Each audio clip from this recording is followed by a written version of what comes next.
What's up, everybody? Welcome back to another episode of Killer Chills. I'm Dev, and this is Tim.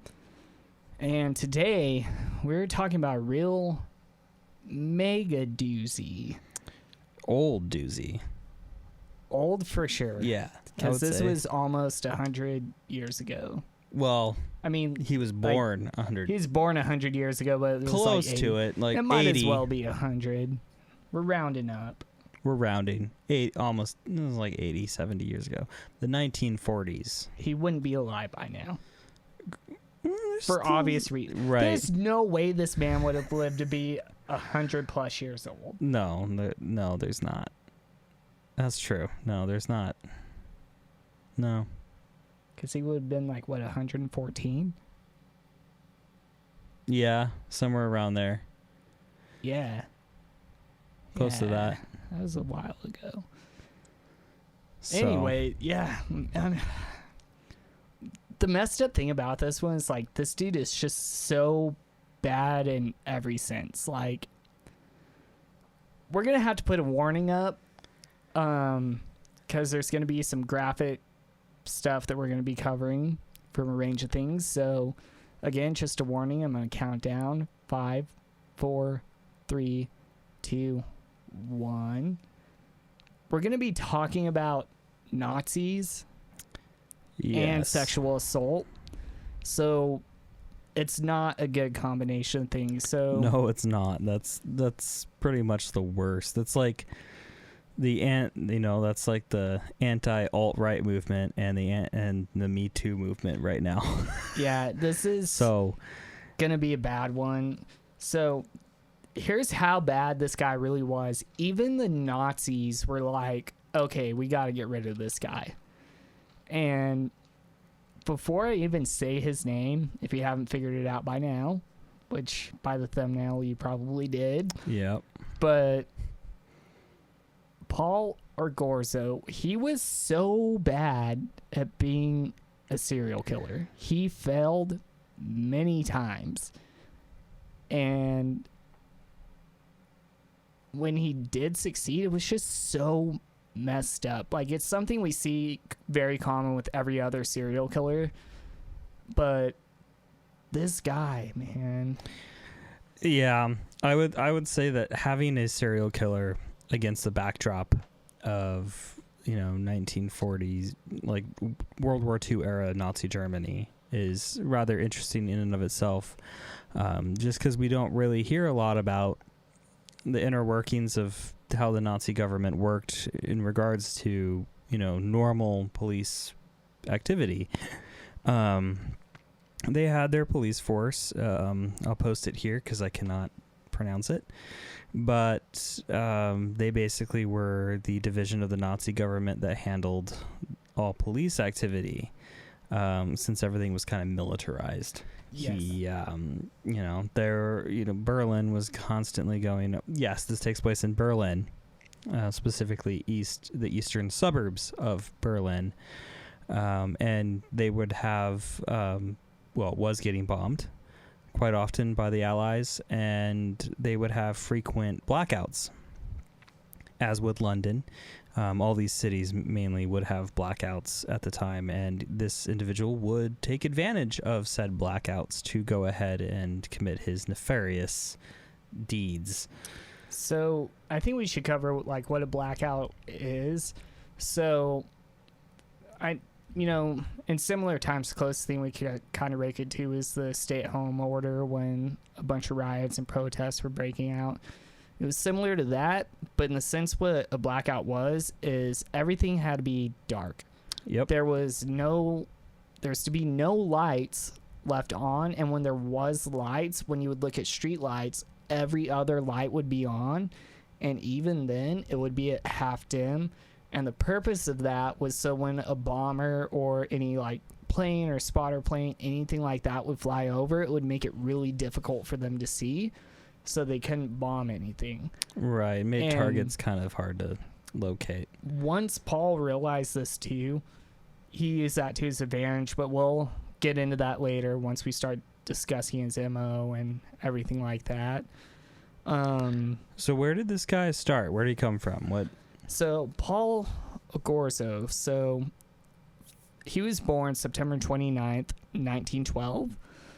And the thing about that, he wasn't born Paul Ogorzow. He was born Triple X. Basically, what had happened with that is he was an illegitimate child of someone. His mom gave birth to him. Her father, which would have been Paul's grandfather, got hold of the birth certificate, crossed out the name that was written on it, which he was originally born Paul Saga, and his mother was Marie Saga. We don't know why his grandfather did this. We don't know if he had his own kind of twisted, warped sense of reality. But again, here's where the problem's going to kind of come in with this entire thing. Because of the time period this was in and all the things that were going on in the world at that time, because that was around World War I and also World War II. A lot of documents were being trashed. Burned. There's mass burnings of any type of legal documents, so governments couldn't get a hold of them. Especially at the end of World War II. And the few things that we do have about this is all in German. So there's plenty of German videos. If you can speak German, you can watch those videos and you would learn a lot. We do not. So we just know things that have been translated, and we all know things get lost in translation literally all the time. Right. And back then too, again, there's no like internet or anything like that to keep any type of real records with it. So after he was born, when he had, from what I know personally, and which could be wrong because again, we don't know a lot, he had, for the most part, from his time with his mother, a very normal childhood. Just kind of lived on the farm, did the work, the whole thing. But here's where it gets a little bit different. So there were no early warning signs that we know of? That we know of, no. There was no early warning signs. Which, again, I could be wrong. There could be something out there that states otherwise, but again, this is something we'll talk about later. His trial was so quick, nobody took the time to really figure anything out. Right, and he confessed pretty early on to everything. He was just like, yeah, I did that. But we'll talk about that later. So about 12 years later, he was age 12, so about 1924, he was adopted by another man, and his last name was Ogorzow, which is how he got the name Ogorzow at age 12. His name was Johann. Johann Ogorzow, which is how he got that name. And from his time with Johann, or Johann, I'm pretty sure it's Johann, but I don't know. I just like Scarlett Johansson's last name is technically Johansson. Yeah, like I don't know. Yes. Anyways, he was raised by him up until about his teen years, until he was about 18. From what we know, he kind of found out like his name was Triple X, wasn't too hyped about that. And again, Triple X, he's not Vin Diesel. Not Vin Diesel. He went the other way with Triple X. Yeah, he went the evil way. Yeah, the evil way, for sure. So I would say that throughout his adolescent years, there's not a lot known until the Nazis rise to power in 1933, and he ends up joining them. I'm assuming maybe because he probably didn't either have like a really set career path. There's not really much known about it. He probably just figured this is what everybody else is doing. Well, again, for that time period too, if you think about it, it's towards the end of World War I, and there's all kinds of tension that's being brought up in that area. Yeah, the 20s were pretty hard. It's it's not looking good. He was just kind of going through the motions and was just kind of going through, what everybody else was, because at the time he was originally born in what is today known as Poland, right? Which was back then was Prussia. Back then was it was Prussia. Prussia, mm-hmm. which was ruled by the German Empire, correct? Which today is Poland. So back then, again, the German Empire was rising up to power really, really, really quick, and there's another man that heavily influenced that. Yeah. And that kind of sped up the process with everything. Yeah, once the Nazi Party gained control, everything kind of changed. And what also changed is the way the government operated, and that includes the police force. The police were pretty much governed by the military. So that you'll see influences this entire case. And he joins the paramilitary division at first. I believe as an infantryman. And then I'm not sure how long he was there. He was, what I read and what it looks like it kind of assumes to be, is that he was in the paramilitary for, from 1934 to when late 30s, early 40s. So Paul's murders really began when he was working as basically, it's kind of like a bellhop for trains.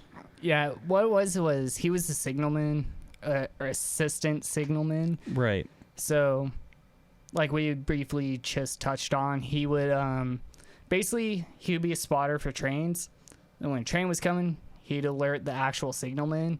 And on train tracks, they still have them today. There's the little, I don't know if you want to call them like paddles, right, those round things that have like red and green, and the signalman would actually pull the lever, press the button, however it worked, and it would flip to whatever color to either signal the train to just keep going through or to stop. Right. And Paul was good at his job, which, to be fair, it doesn't seem like that hard of a job, because you would just be like, train coming. Yeah, I don't know all the little like idiosyncrasies. That's the right word.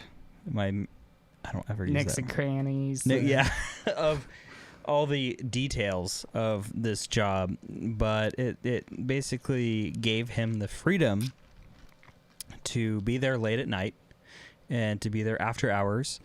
And one thing I'll preface before we start to get into Paul's, the most known murders of his, is that he was believed to be committing a very large amount, like 25 plus assaults and rapes, just because of his job gave him that ability to be there late and to stalk women that would exit the train afterwards.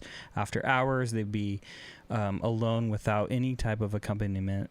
And it gave him that ability to really kind of thrive in that environment. And that, combined with the blackouts that were going on at the time, definitely did not help.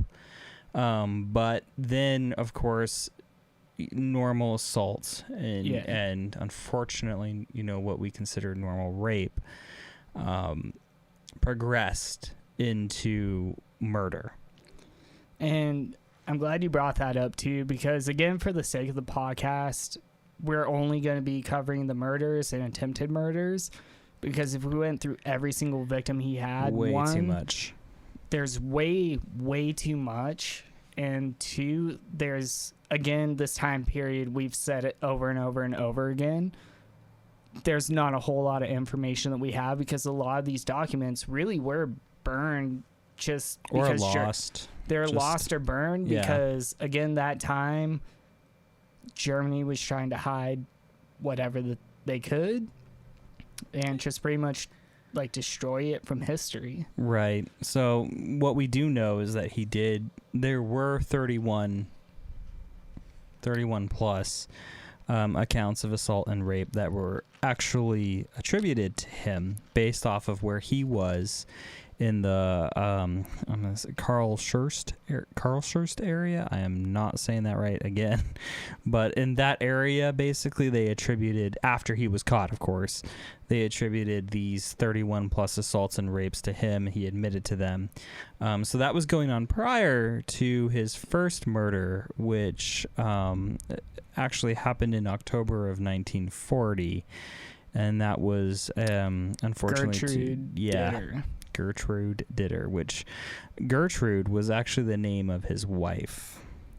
This is actually going to be a common theme too. Yeah. There's going to be a couple of Gertrudes here. Yeah, it's weird. I don't know. Obviously, what it appears to be is that it wasn't planned, but that's just an eerie coincidence.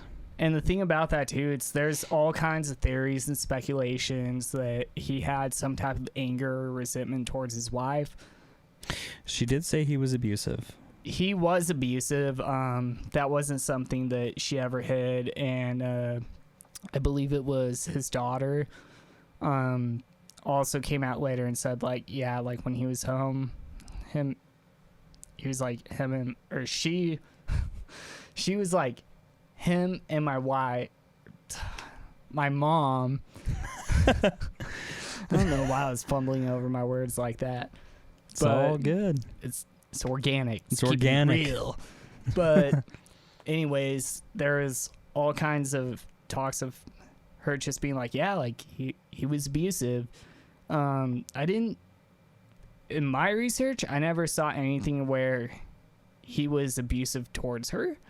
I wouldn't be surprised, but there's a couple things I saw that she actually said, like, he was protective, like overprotective, like that really clingy, overprotective dad, like, what are you doing? Da, da, da, da, the whole thing. So the problem with that too is we'll actually see this in a lot of other people that we cover, is at the end of the day, serial killers, they're very manipulative. Oh, obviously, yeah. So we don't know, because I don't think she's alive anymore either. I think she actually passed away within the last 10 to 20 years, because I haven't seen anything really about her at all. But the few things that went over it, and the people that had interviewed her in the 60s, 70s, 80s, when she starts to get a bit older, she was like, he was protective, but again, common theme we've seen throughout this episode is records lost, things are lost in translation because it's all in German. Right. So we don't know, but from my perspective, yes, he seemed like a good father. Yeah, that's everything that I kind of read, stated that he was pretty much a good father. Everyone that knew him said he was pretty much an ideal man, which is the same that you'll see with, John Wayne Gacy, Ted Bundy. They're all gonna, it's a common thing within serial killers for them to be known as good people, outstanding citizens. But anyway, this first victim, Gertrude Ditter, she was like most of his previous assault victims, which some of them he assaulted and they ended up alive, and he had thought that he had killed them when in fact he didn't. That's going to come into play a little bit later, but Gertrude was, unfortunately, she was stabbed to death. I believe she was found somewhere near the station, not off the railway tracks like what will come forward or come soon, but that was his first real murder that we know of, at least. And then that only sparked what I would call a year worth of absolute chaos with him. I think once he committed his first murder, it just spiraled into a very ugly thing that turned out to be very destructive to anybody who rode the S-Bahn. And that S-Bahn connected the suburbs of Berlin to the main city center of Berlin. So there was a lot of people that utilized this, and there was a lot of potential victims that I know he was interested in. And the thing about that too, because again, the blackouts that we had talked about earlier, because that was in effect, he did not utilize that to his advantage. It just worked. It was just one of those coincidences that worked out. And then later down the line, he realized what it was. And then he started to utilize that. Right. Because again, when we had started this episode, I had stated that he was really bad about being a serial killer. Because one thing we do know about all of these victims, he legitimately did try to kill them. Like, yes. For the majority of them, if not all of them, he did try to kill. He just didn't succeed. Right.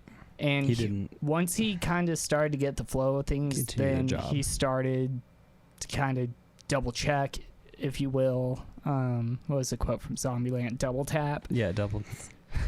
As morbid as that is. As morbid as it is, that's really what he started to do, though. And that would come into play into his capture also as well. But then he continues killing, and then it goes into a night on December 4th of 1940. He ends up actually doing kind of a Jack the Ripper throwback, where they called it a double event on that case, where he did two in one night. He killed Elfriede Frank and Immergard Friese. I am not saying Immergard. I think it was Immergard Friese, yeah. I think. Anyways, these two individuals both ended up being, I think these were the first two that he did kind of his typical modus operandi that would end up occurring here, is he would be actually on the S-Bahn, and he was basically in his uniform, and he would approach, women that looked to be alone, traveling alone, isolated, and he would most of these these cable cars, or most of these coach cars, that's what they're called, would be empty late at night, Mm-hmm. and he would either spot someone sitting alone and take them to an isolated coach car and commit the crime, do what he did, and then what he would end up doing is he would typically bludgeon them, and then I don't know what his thought process was. I don't know if he thought that he had killed them by bludgeoning them after he was done doing what he did, and then he would throw them from the moving train out just onto the tracks and just out from the train. And that would be what ends up being his typical MO, and Mm-hmm. that's how he killed both of these two individuals. So we'll start to see that kind of later with the rest of these victims. There were a couple that he would follow them through a park, and because there was the blackout, all the lights half dim, every other light would be on, but it was half dim compared to its normal brightness.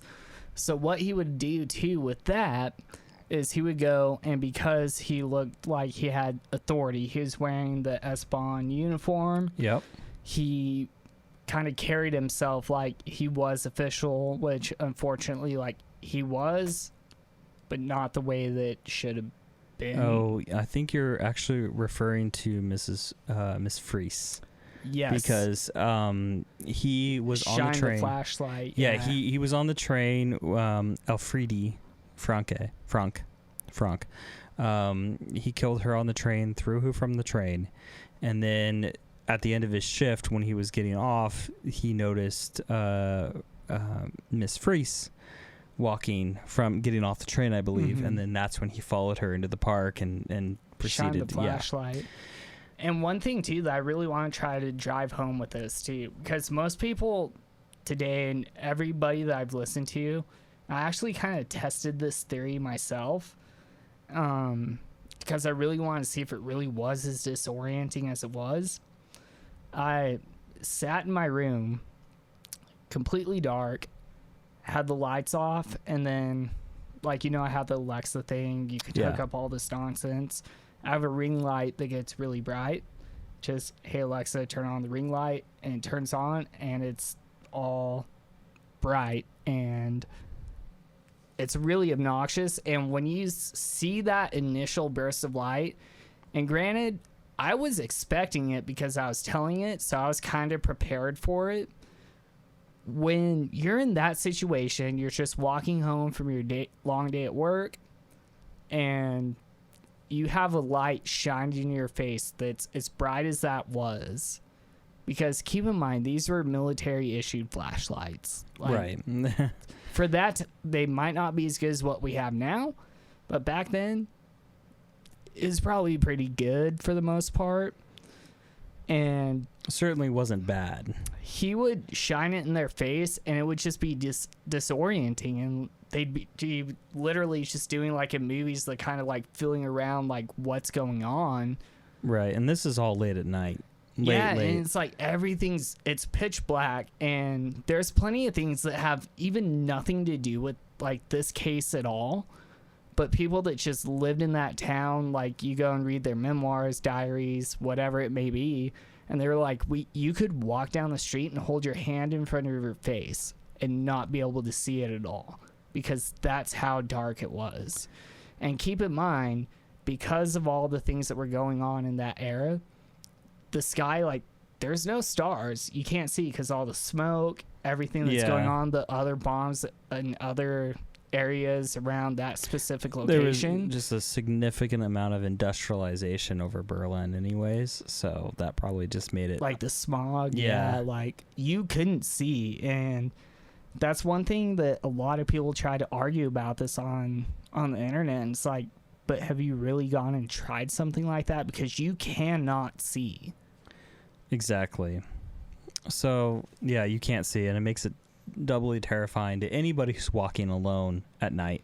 And that's one thing that ends up happening is these murders start to catch the attention of the Nazi government. And what ends up happening due to this is, there was a very strict rule here.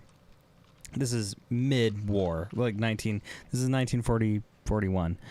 And, they're at war, they're getting bombed. And also the Nazi government had a very strict policy on censorship when it came to, they didn't want people back at home or home in Berlin and in Germany. They wanted everybody to be kind of happy and kind of really really be about the war effort. So things like homicide and petty crime and or serial killers weren't really allowed to be pushed through to the public. So everything that I read is that the local police force was instructed to deal with this case discreetly and as discreet as possible. They did not want it getting out as much more than it had to. They didn't want it affecting the propaganda era of the situation at hand. They didn't really want people feeling unsafe in an already unsafe time. And the big problem with that, too, is because they were trying to drive that mentality to those people. And keep in mind, the police force at the time, they were Nazis. Right. And here's the thing about these victims. The people that they knew were a part of the Nazi party, they kind of put more effort into that as the people that weren't. Because not all of these victims were Nazis. And I think that's something I wish we would, drove home earlier. Not all these victims were Nazis, because there's plenty of these victims didn't agree with what was going on. They're just in Germany when in Germany in general, there's people that didn't agree what was going on. And a lot of them were married to soldiers who had no choice but to be drafted. Granted, some of them probably did agree. Yeah, don't get me wrong. Plenty of these victims were absolutely all about it. And exactly. So it's hard to judge that. I'm going to keep it to strictly your opinion, and this is the man and this is the crimes.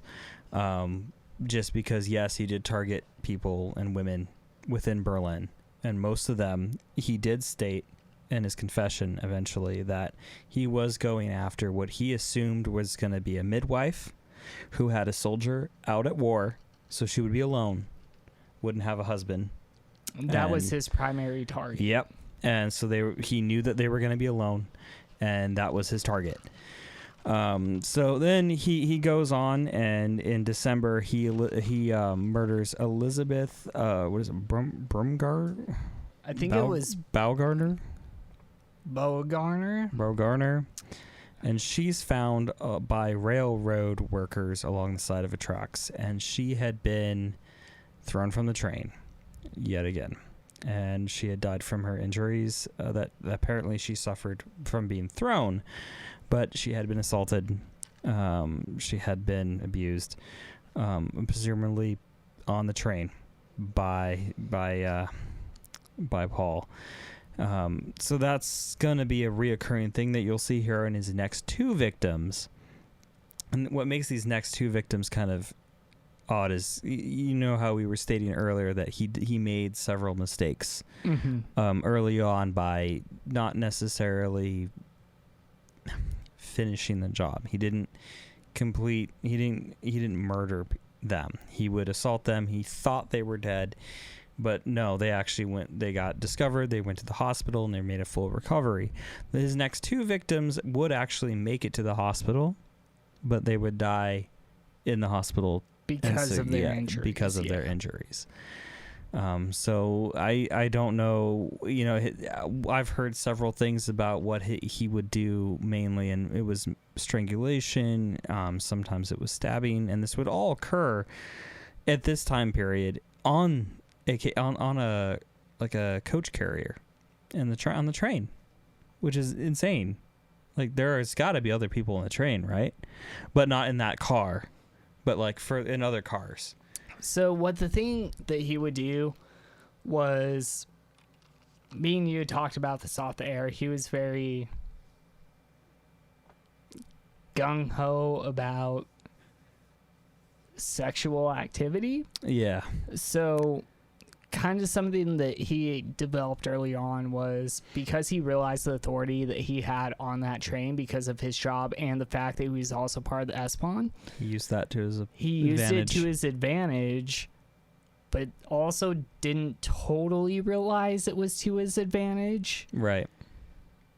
What he would do is he would be like, hey, ma'am, why don't you come up here with me in the middle class car? Yeah, Try to an empty car where he knew. And, but it's like, today what we would consider like a flex. Be like, oh, I got, think about, oh, I'm a manager here, I can get you the discount. That's essentially what he was doing back then. And granted, the times like that, anything that you can get where you could get... Think about, dude, just even snacks, food, what they would have is the cookies or biscuits. Is that what they called them? Yeah, biscuits. It was tea. Things like that, just something sweet, sugary, anything like that, alcohol, vodka, whatever it was. They would go and do that in hopes that they would just get something like that because they're like, oh, this guy, he's gonna take care of me tonight. But when they would get there, he would have such this devious, evil look on his face, and it would just terrify them immediately, and they would just be like, I would do anything to get out of this situation. Right. And he would do what he did. Yeah, and unfortunately it ended in, I feel like for one, I should preface with, most of these occurred between a 9-kilometer amount of distance, and that was between the Karl Schorst station, which is somewhat in the city, and then basically it goes this way out to the eastern suburbs of Berlin, and the station where he was predominantly stationed at was called I'm going to butcher this, the Friedrichshagen station. And it was between these two stations, and that 9-kilometer distance went through various topography of forest, woodsy areas. It went through very minimal areas of civilization, and between these two areas, because it basically linked the eastern suburbs and the main city. What's a good comparison is, I was actually just thinking about this, is when you're driving from Phoenix up to Flagstaff. That's kind of what it was like. There was like, well, with us, it's more deserty. Right. But if you're in Arizona, you kind of know that drive between Phoenix and Flagstaff, where it does have those really woodsy areas, but you could look over the side of the road and it's just a massive drop. Right. And that's obviously, what that was. Yeah, it was only 9 kilometers, so it really wasn't that far. But yeah, it was basically undeveloped. Yeah. It was undeveloped, so I think that's what kind of he probably had traveled that route so many times that he kind of understood that, it wouldn't matter if I threw a body out of the train and it just landed somewhere in the woods. But what it sounds like happened more often than not is that he threw the body out and it didn't really go that far. It did end up on the tracks. And it was able to be they were able to be discovered, which didn't really, help him in the later here as we get on. But what we start to see happen is, the police at the time, even though they're Nazis, and it's bad that I have to be like the police, even though, That's exactly, that's what it was. It was the time. Anyway, they were told to deal with this discreetly, and they started interviewing a bunch of several of the victims that were attacked. They stated, and one thing that I want to bring up too, before you get into that, I'm sorry to cut you off. Oh, you're good. This I know is what actually you're saying. really important. Some of these people kind of knew, but even today, and this is a very big thing, is they protect their own. And especially back then when that same political party, everything is just intertwined in as big of a mess as that was back then. That's true. They protected their own, so there were a handful of other people that they said they had speculations, suspicions that it was him, but they just didn't say anything. Right. But that was a big thing back then, and that's Right. where it was kind of going with it. And it's like they protected their own, and that's not something that ever really went away. And that was a huge problem back then because they were trying to boost morale. And it's like, who knows how many other serial killers were out there back then too. Like I said, there was also, Peter Curtin was operating in around Dusseldorf at this time. Same kind of Nazi era. And that's kind of why it's always interesting to read about, serial killers that happened in a totalitarian state, because I think I mentioned this also to you off the air too, is like it's evil within, it's like an evil within evil, It's hell within hell. That's exactly what it is. It's just horrible to think about. But, it's these 9 kilometers between these two stations during 1940 and 1941, you did not want to be a woman alone. And what the police ended up doing is they kind of got, obviously they got wind of the murders that were going on. That's what they said, the S-Bahn murders. That's what they referred to them as. And then they started, this is kind of a weird, typical serial killer thing that happens here, is they asked all of the staff on the S-Bahn, all of the railway workers, all of the ticketing officers, anybody that had any type of authority on the S-Bahn between these two locations, to basically look out for women. Guess who offered to look out for women? And not only that too, they also told those women, it was in the newspapers, it was in the, I don't know what the right term, the radio feed? Yeah, just radio broadcast. Man, I don't want to date us that bad. Yeah, radio and newspaper were probably the two ways this got out. They basically said, if you do not feel comfortable going home, ask anybody with this uniform, with this pin, this badge, whatever it was, And they'll Ask guide them, you and home. they will escort you. They Yes. will walk you to your door, and that was a major problem. It was because Paul ended up being one of the individuals that volunteered to walk women home. And man, did that not. That is terrifying.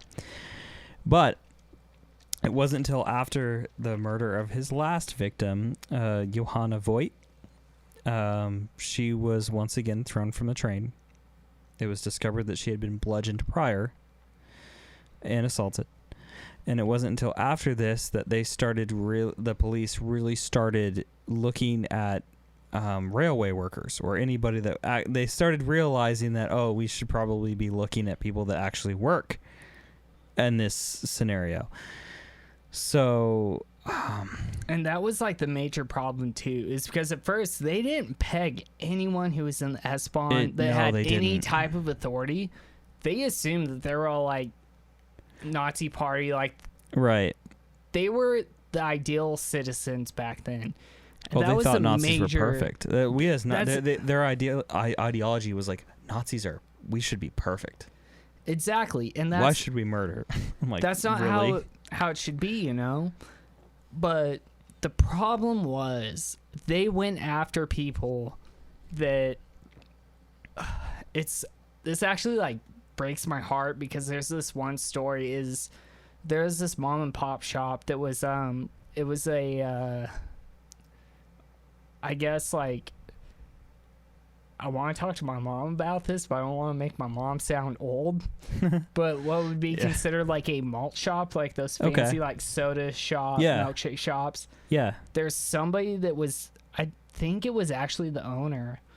They went there, arrested him, and put him through hell, dude. They tortured him, did all kinds of stuff to get him to confess. Yeah. And it was the most messed up thing you've ever heard in your life.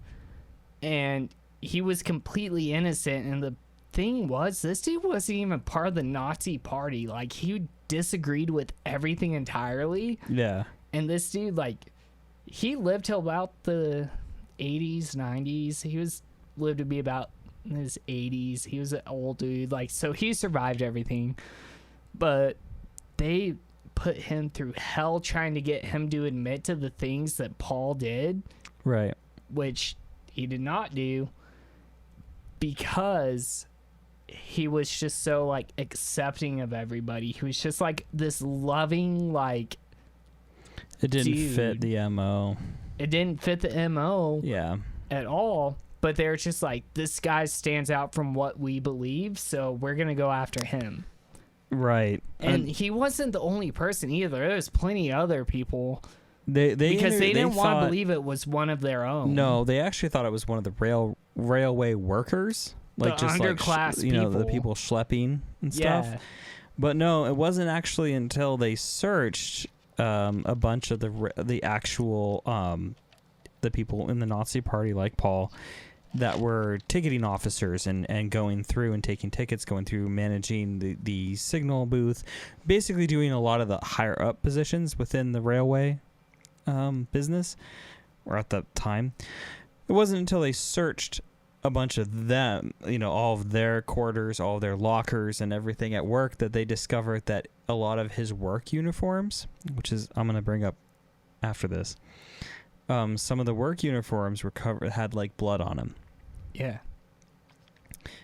And that was kind of what tipped police off to being... And correct me if I'm wrong here, but didn't he try to say it was mud? Like he had like slipped, or like he was trying to work on something that like he tried to say it was like mud or like something. I didn't read that. I didn't read that part. That might be. But I know that like we prefaced earlier, that there were 31 cases of rape and assault prior. Most of them, because obviously they all survived, they always said that their attacker was in a Nazi uniform, but it was railway division. Mm-hmm. It was clearly somebody in authority. They had a uniform on. That coincided with the blood on the uniform. Here's the thing too, and maybe we can put this in with editing. There's actually a pretty big difference between the two uniforms here. Yeah, I can show both uniforms. If you could do a side by side, that'd be cool. Yeah, I'll do a side by side. There's a big difference between the normal like Nazi, I don't know if you want to call it officer, soldier, infantry versus like the railway division. Yeah, like there's a pretty big difference. You could tell for sure. Right. But because all the victims stated it was railway. They were clearly a railway person. They weren't like a soldier. They weren't like a SS member or a guardsman. They were like a railway inspector. They knew that for sure. The problem with that too is because the Nazis were so like, we're gonna protect our own to like press our message throughout the world, because they had that mentality. They did. Because keep in mind, by the time this is happening, this is when World War II is starting to like peak.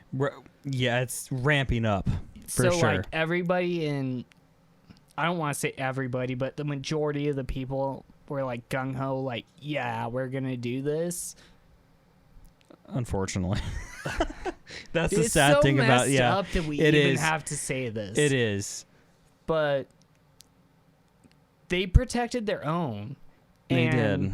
The fact too that when this was brought to a lot of those other officers' attention, they were just like, go away. Like they like literally they didn't want to hear it. Would put their hand in some of those victims' faces and push them away. Well, you also have to remember like women. Oh, dude, I didn't general, think about that. Women's rights. Yeah. Women's rights in Nazi Germany were atrocious. It was terrible. They I could totally see the Nazi government being like, okay, so what? She probably deserved it. That is totally what they would say. Oh, I believe that 100%. They were like, why should we care that she probably asked for it? That, huge far right wing, obviously Nazi. Yeah, fascists, they would totally say that. And I think that probably definitely the only reason why after all my research, the only reason why I could conclude that the police actually wanted this case to be over was not because they wanted justice, but only because they wanted the Nazi party to like they wanted this over with so that they could go right back to their propaganda.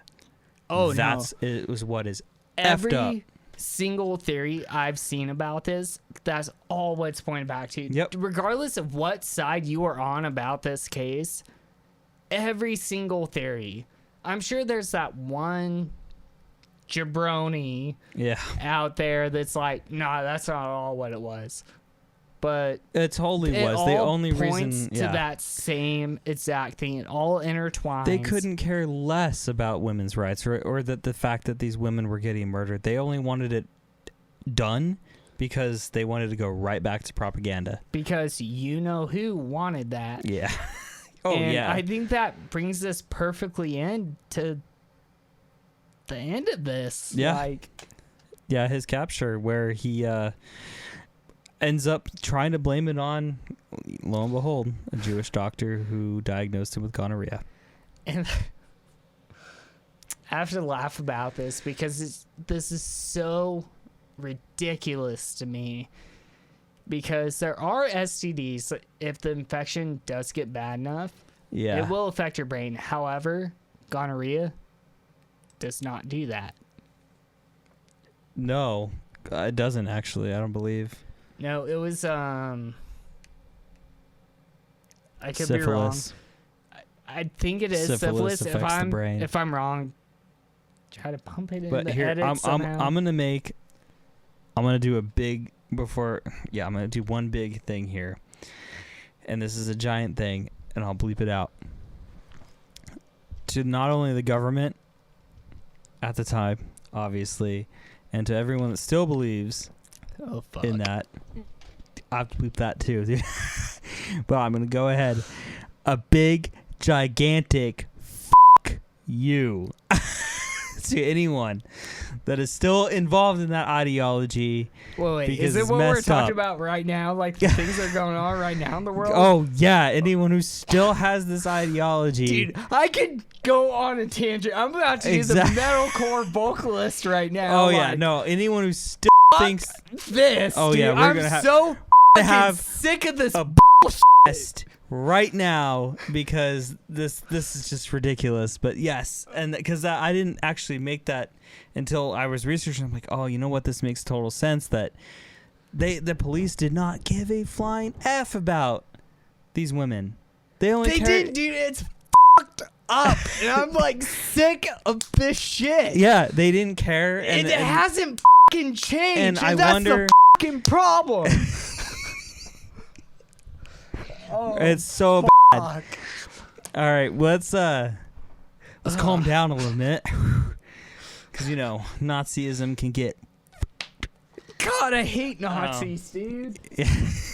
Okay. They're always fun to in video games. They're always fun to kill. Hear me out. Don't sister me out on this part, but we've said this before in previous episodes. We don't care who you are. This podcast, the studio, me and Tim. You can reach out to us individually. You can reach out to us as a studio. You can reach out to us as a podcast. We do not care who you are, what your religion, sexuality, your gender, any of that is. It does not matter to us. If you need help with anything, reach out to us. We will connect you with resources. We do not have an issue with that. If you don't feel safe in Arizona, let us know. We're fine. This we podcast will is do our best to protect you. Strictly informative, and that's what it is. We're always we got everybody's backs. So, except Nazis and bigoted and racist people and homophobic and except all anything those like that, get bent, bro. Yeah, dude, get bent. But yeah. I did make that correlation, and that was a total like, oh my gosh, these poor, because some of these women might not have agreed with Nazism. They didn't, and that's some of them probably didn't. As a fact too, because some of these women had spouses, boyfriends. It was just a product of where they lived and what happened geopolitically at the time, and they might not have agreed with it, and they were younger and they might just have been living, and unfortunately it happened in Nazi Germany, and that's sad. And some of them, they might have actually had and shared the views of the Nazi party, which if that's the case, I would say obviously, murder in itself is wrong, but here's the thing. It's really touchy. A lot of these ones, and it's like, I hate saying this word because it gets misconstrued, and it can just lead to an entire mess of things. Right. But a lot of these people, and when you do the research, you'll find the word lover come up a lot. And I hate using that term, but a lot of these people, their lovers said that they didn't agree with what the party, the spouse, whatever, was preaching, so they would kind of be butting heads a lot. And there were a lot of marriages that were broken up within Nazi Germany, just because and there was a lot of people trying to flee at the same time. It as with anything, if even now, like if a huge totalitarian regime took over, which it almost did, almost. But you could only imagine that, there would be tons of divorces. There would be tons of, the country's just split in two. And that's exactly what kind of happened. Even though the Nazi party had been established, there was such an amount of fear that if you didn't agree, you'd get shot. They didn't. So you shut up. You just shut up. In today's standards, back then it was swing on site. Yeah. Like we have swing on site today. Like that's a very big thing in like the hardcore metalcore community. This person shows up to a show. But I'm not going to go into that, but whatever. Before we get into this guy's last stuff, I do want to preface that none of us are defending any of these people. Like, no, if they're Nazi, not. if they believed it, never. I'm just stating this man did commit murders. There were people that died, and we're just bringing you that information.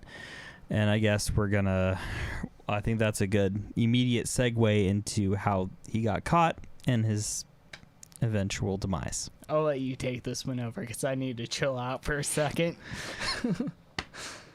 You know how I feel about all of this. Don't worry. We got you. So anyways, After all of that. I guess this brings us to his final, well, honestly, final days. Final days. Yeah, he didn't have long after his capture to continue on living. Let's just say that. Yeah. I mean, he didn't deserve it regardless, but so he ended up getting caught eventually by the Nazi government's police. Again, I'll put that name here because I am not going to try to pronounce that. I mean, I know it's kind of simple, but it's like the Krima Palazi. I butchered that. He gets caught basically because they single him out via testimony from victims that survived and attested that they witnessed their attacker wearing a Nazi government railway uniform, and it was the S-Bahn uniform. The S-Bahn uniform, which obviously, the police were like, okay, so it has to be somebody in this area between those two stations, the Karlshurst and the Friedrichshagen station, and it was supposed to be, kind of like an epiphany to them about, all right, this is definitely somebody that is operating between these two places. So they went and interviewed everybody, and they went in and checked their lockers, all of the employees, and of course Paul's locker. Some of his uniforms did in fact have blood on it, and that was kind of like a smoking gun. Yeah, that was the red flag to them, because he tried to cover it up to you, saying it was mud, that it was. He changed his story like 10 different times. Right. Because he was really trying his best to lie and to get out of the situation. But at that point, their police knew there's so much evidence that was already stacked against him. And he was pretty much just done for. Right. And he knew that. He did. And I there's no evidence to say what his wife said about any of this. They pretty much just took him into custody and then immediately tried him, which I understand, because at the time the Nazi government was so eager to basically shut this up. They were just super wanting this done, swept under the rug. They didn't want all the details getting out to the public. It was something that was very supposed to be hush-hush. And I get that. Yeah, I get it too, but I mean, the entire reason why they were doing that, why there was no publicity behind it, that people even really knew about his murders at all, aside from just word of mouth, because they wanted to keep morale up and really boost the war effort, which again, like, screw their morale. Oh, of course. Screw their morale 100%. That means, it's what, again, like we said, it was just very sad about how, a lot of these women didn't, I feel like their voices weren't heard, especially the ones that weren't necessarily supposed to be, they didn't fall in line with the Nazi ideology. No, not even in the slightest bit. So a big thing with a lot of these women too, not all of them, like you were saying, had those Nazi beliefs. And again, to the police, if those women's beliefs didn't line up with what the police believed and what the Nazi ideology was, they didn't care at all. Exactly. They didn't care. And even the ones that did too, that like did follow that Nazi ideology, the fact that they were still women, they were just kind of like, women in general within the Nazi government were, women had no rights. They were, baby makers, they belonged in the kitchen, very strict, regimented. So of course, no one really did care. And they just, like we said earlier, they only wanted this case shut it up because they just wanted to continue on with their war propaganda, and they just didn't want this like getting out, which is horrific in and of itself, because these are still lives being lost, and it's Paul was a very, very disgusting person who you know what? You are right. He was very bad at being a serial killer. Yeah, Just he awful. failed at half of the attempted murders. So many people got away alive. Were able to give a fair description. He committed the crimes in his work uniform, which he obviously didn't think would lead investigators back to where he worked. And I don't know what the logic was behind that. I don't know if he thought that because, again, it's a uniform, everything was the exact same for a lot of those people. Like, what they wore was so similar to what the guy next to him was wearing. So I don't know if he thought that was going to make him blend in or if it was just going to kind of push him in the background, if you will. Right, and I think it did. It definitely pushed him in the background. But in conclusion, I think this guy's MO is terrible. He committed these crimes in a very short amount of time, at least the murders. He kind of just lost it, and he just couldn't stop. And I think he kind of got on a little bit of a binge, and then he probably thought he wasn't going to get caught. But on July 26th, 1941, he was executed by the Nazi government via guillotine, which, for one, they were using the guillotine. And I think I read somewhere that Hitler had a little bit of an obsession with the French Revolution and Napoleon. Mm-hmm. So he probably, he idolized Napoleon and and everything that happened during the French Revolution, which obviously the main method of execution during that was the guillotine. So, Hitler, being the slumbag that he is, just copied everything and wanted to be everything that wasn't him. So I think that it's interesting. Guillotine. Yeah. I've heard some different things, that he was executed by a firing squad. I've heard that he was done with the guillotine. I'm more on the guillotine side, but again, because the records, it's kind of up in the air. Yeah. I know there were executions that were done via firing squad and guillotine, and also I believe it was they still used I think they also put some of them in the gas chambers too, and then and I know the gallows were used. They hung people. But what's interesting, I read, is that one of the lead investigators on the case actually was also linked to, in the 80s, he got linked to the murder of 11,000 Jews. Yeah. And he himself was, what I like to say, all right, take him out back. And yeah. Do what you need to. So he got himself what's it called? He got justice served. He got his just desserts. Yes, he got his just desserts, as he should. So that's what makes this case really also, just kind of fascinating to read about, is because it did, like we've stated several times, it is evil begetting evil, kind of. What are the dynamics in a evil, authoritarian, fascist government? What do they do when there's a serial killer that pops up? Yeah. How are they going to justify that? You guys are literally trying to try somebody who you are also doing this on a mass scale to tons, thousands, millions of innocent people. It's just such a weird dichotomy that made this case really interesting to read about, and kind of put a lot of things into morbid perspective about how life really should be valued, and this can't happen again. Nothing like that should happen. And I know we've said it a few times too, just think about, this is just one of the few serial killers that we actually know about. There could have been way more back then too. Right. So many. I mean, like you said, let it sink in. It's even the Nazis had serial killers within Nazis. Right. Which is a very odd thing to think about, So I would argue to say that concludes our little segue here into Mr. Paul here. Evil begetting evil is what I would say. Yeah. Is unfortunately the end all be all of this one.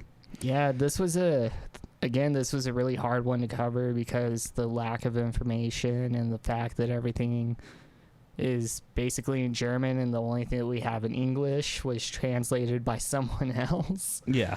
So, and very limited documentation, a lot of word of mouth, a lot of things passed down. Just you know, it's a case that I think is just fascinating to read about because of the time frame and the setting. Yeah. I think this one would make a really good movie. Yeah, Like, it would make, yeah. It'd make a really interesting movie, like, because it's just so Somebody get wild Ridley to think Scott about to do it, it. you know? Ridley Scott. Or David Fincher. One of the two needs to make this movie. Or Steven Spielberg. I think Steven Spielberg. He could might. do it. Yeah, he did Schindler's List, I think. So he'll have experience doing this. But anyways, I would say that does it for episode 3 of Killer Chills. I think join us back same time, same place, where we'll be going over a guy named Richard Cottingham, the torso killer. So Yeah, we'll see you next week. Thanks for watching. Follow, subscribe, hit the like button. You can follow us on Instagram at Killer Chills, at Dub_friend, at Tim_Franskowiak, and Cowardgate Studios. And remember, if there is a case or a certain serial killer that you would like to see us cover, make sure you go ahead and send us an email or drop a comment and tag us. And that should be it. Everybody stay chilly. See you later.